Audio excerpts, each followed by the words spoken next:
Today I'm joined by Lucian Ivan. How are you enjoying the event today?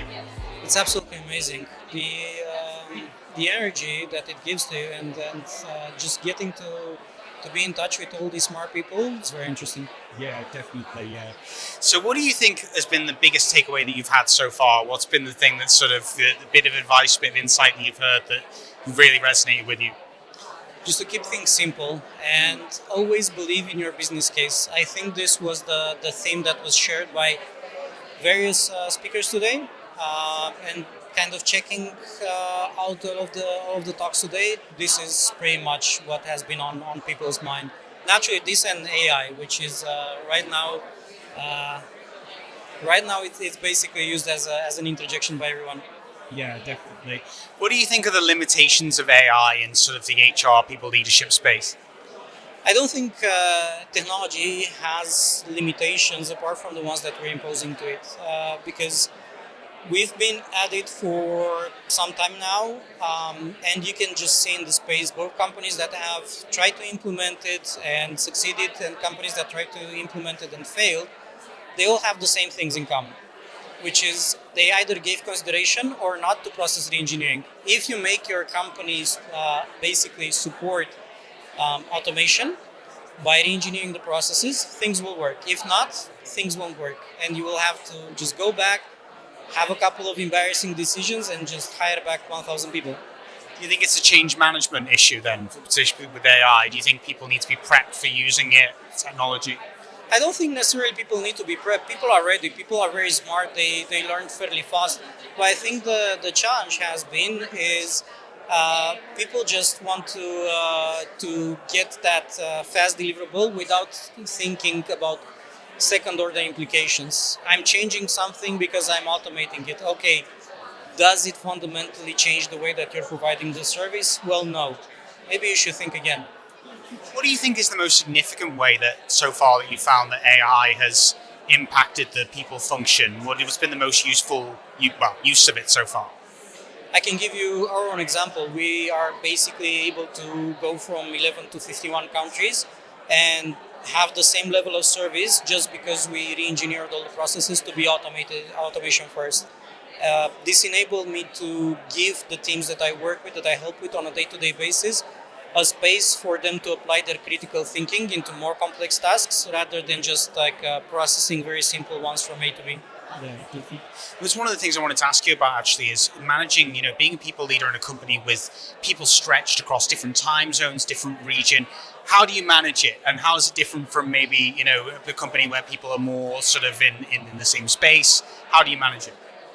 I mean, keeping the proportions and generally everything around risk and compliance, I don't think it's necessarily important when and where you work from.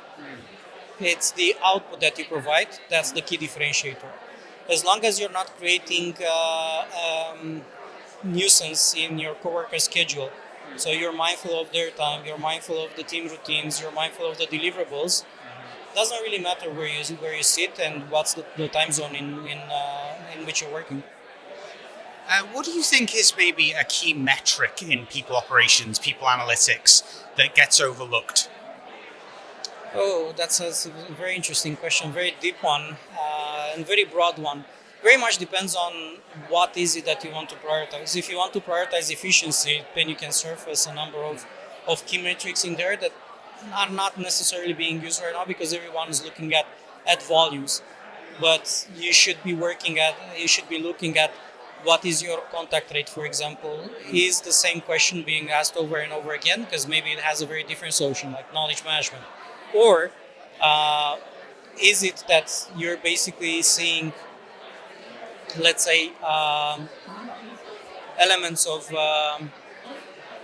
not repeatability, but basically the questions that you're getting are fairly simple and straightforward, which can be again resolved if you have the right incentive with the right metric. Yeah, great. What do you think are some misconceptions that you often hear about people operations, some myths that you sort of like to challenge or you'd like to bust? I would challenge, and this actually doesn't come from the outside. This comes from within.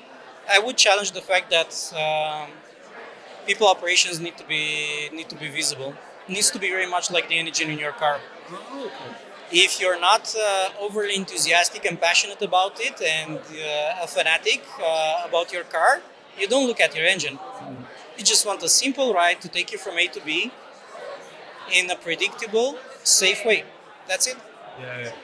That's it. So it's almost like the kind of when it's working, you can't see it working. It's kind of like an invisible thing that just keeps chugging along. I would argue that's the best state of it.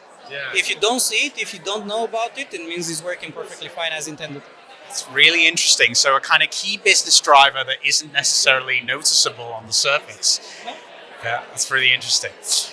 Where do you see the role evolving in the next 5-10 years? What do you think? Realistically speaking, what do you think? Where do you think it will be in 5 years' time? I think people get asked this question every now and again, and they all try to provide this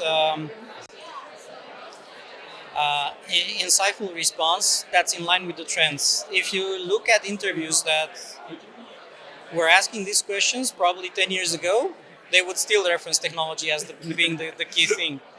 Just the technology changed. So I would argue that the biggest thing that people can do for their careers in this space is always try to say something if they see a problem, to surface that problem, and to solve that problem. That's it. Good. Yeah, simple but effective, I think, definitely. Well, thanks so much for your time today, Lucian. It's been great. Always. Thank you very much.